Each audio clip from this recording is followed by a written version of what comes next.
Hello, আসসালামু আলাইকুম। সবাই কেমন আছেন? তো আজকে আপনাদের কাছে কিছু জিনিস নিয়ে শেয়ার করতে এসেছি। তো এখানে দেখতেই পাচ্ছেন কিছু তিল আছে। এগুলো এক আপু আমাকে দিয়েছে, দেশে থেকে এনেছে। তো এগুলো আমার খালা কিভাবে খোসা ছাড়াবে আপনাদেরকে দেখাচ্ছি। এটা আপনারা শিখে রাখুন, নতুন টেকনিক।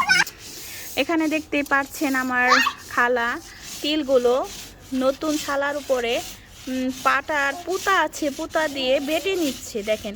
আর এগুলো সুন্দরভাবে ছিলে আসতেছে।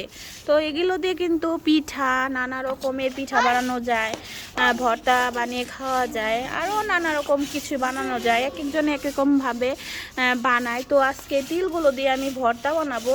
তো ভর্তাও আমি হয়তো টাকি মাছ দিয়ে ভর্তা বানাবো, না হয় চিংড়ি মাছ দিয়ে ভর্তা বানাবো। তো সবাইকে টেকনিকটা শিখিয়ে দিলাম কিভাবে অল্প তিল থাকলে খোসা ছাড়াবেন এভাবেই। তো সবাইকে আসসালামু আলাইকুম।